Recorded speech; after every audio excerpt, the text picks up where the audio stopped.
Hey guys, welcome back to the next part of this series. Today we're going to start with the Pokeball, and there's actually something I want to show you. One of the reasons why I think this is a great exercise is because I actually tried to do my own Pokeball almost 10 years ago on the January 2012.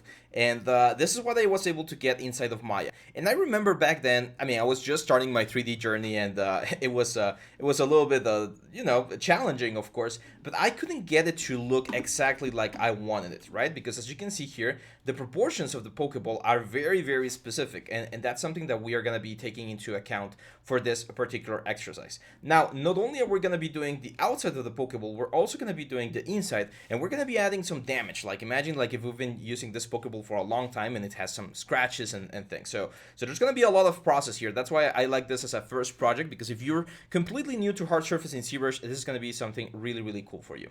So the first thing I need to find is a front view of the proportions of the Pokeball, preferably one that it's real, like this one right here.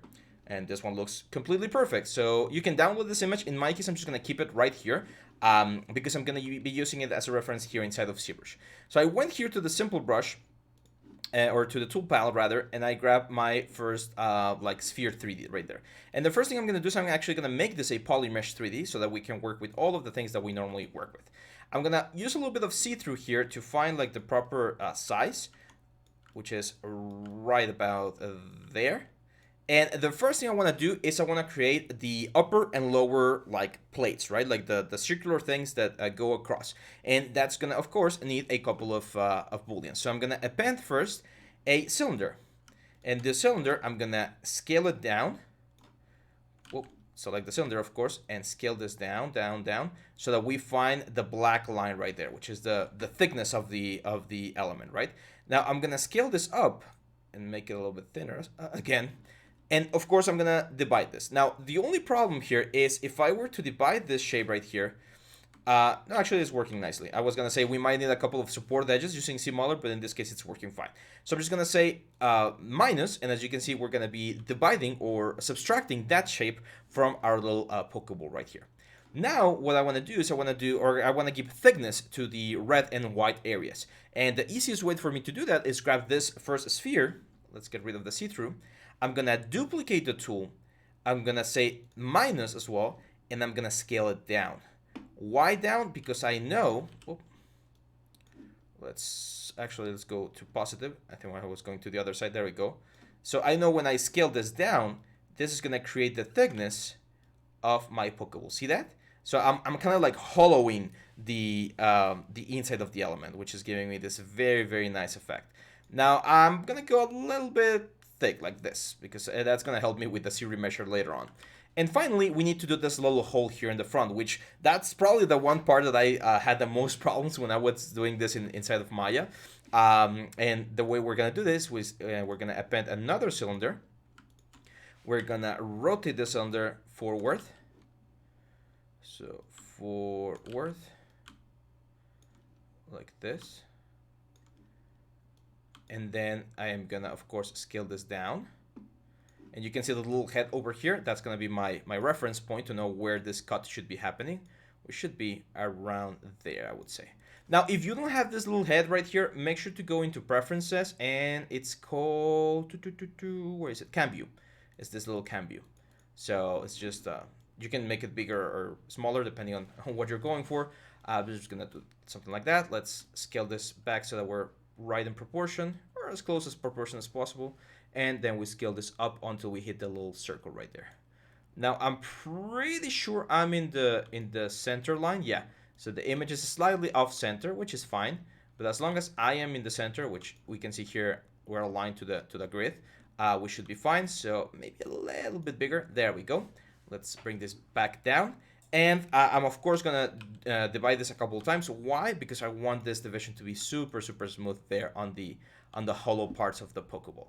And yeah, as you can see, this has pretty much done the trick, and we're ready to create our first like main frame, right? So I'm gonna go all the way down to make Boolean mesh, and up here we're gonna have our Boolean mesh shape, UMesh PM3D.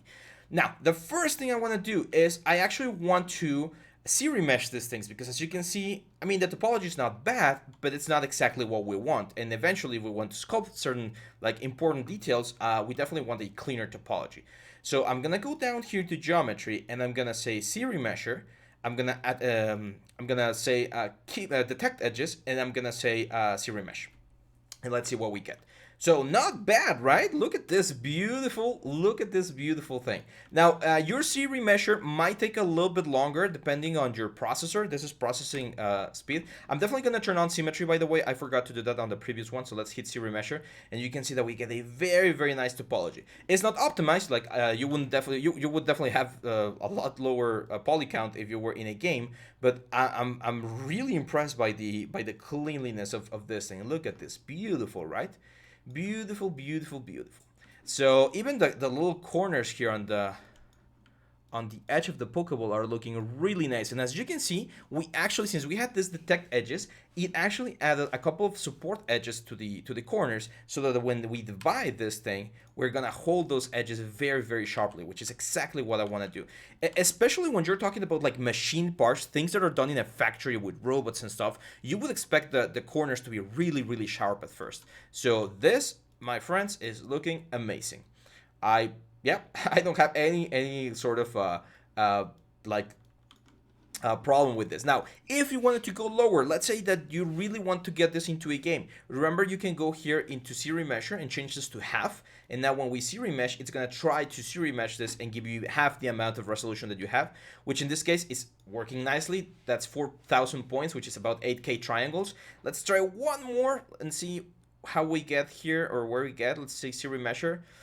So this is probably as low as I would personally go, which is about 4K triangles, 5K triangles. We still get this very round shape, and things are looking good. And here inside of ZBrush, we can still do a couple of divisions, and we'll get our like round shape. So that I think this it's looking good. I'm gonna keep it like this for now. Now, just to give it a little bit of more, oomph to the whole thing, let's make this thing look a little bit nicer. I'm gonna go to poly groups, and I am gonna select all of the upper poly groups right here, and I'm gonna say group visible. Remember, you can also press, I believe it's the Control W. So if you like select this thing and press Control W, you can see all of the things that you have selected are gonna be poly grouped as well. And the reason I want to do this is just to mask it a little bit faster. So I'm going to mask the whole thing here. Let's turn off polyframe. I'm going to go to my materials, and we have this very nice reflect red material over here. I'm going to turn on mRGB, and I'm going to say color, fill object. And what that will do is it has now filled the upper part of the element with this reflect red. Then I'm going to do the opposite. I'm going to mask this thing, select another like shiny material here, like the, I guess we can do the toy plastic sketchy. Do we have a toy plastic over here? Because I don't want to do matte cambray. I don't want to do. Let's go down here. We do have the toy plastic. Where is it? Here we go. And I'm gonna say same thing, color, fill object. And now we're gonna have this sort of like red and white caps, right? And remember, eventually we're gonna be dividing this a couple times to give them more detail. But right now we have the basics of our element. Now we still need this tool right here. And since we still need this, one very important thing that you need to do when working with booleans, especially if you're going to be pausing and then coming back later on, you definitely want to save not the C tool. Normally I save C tools, which are super important, but in this case, we're actually going to be saving the project. So we're going to go here into document, not document, sorry. It's on the file, save as, and we're going to save this as CPR, okay? So let me save this in our folders real quick. So let's go here to ZBrush Hard Surface, and let's add a new folder called Tools, and this is gonna be Pokeball. There we go. So now, if we need to recover this, we're gonna have both this element right here, like all of the construction that we did before, and this guy right here. And that's it. That's it for the first part, guys. Super simple. Hopefully you can follow along, especially if this is the first time doing it. In the next part, we're going to be adding the little button right here and the black area, which is going to be important as well. So hang on tight, and I'll see you back on the next video. Bye-bye.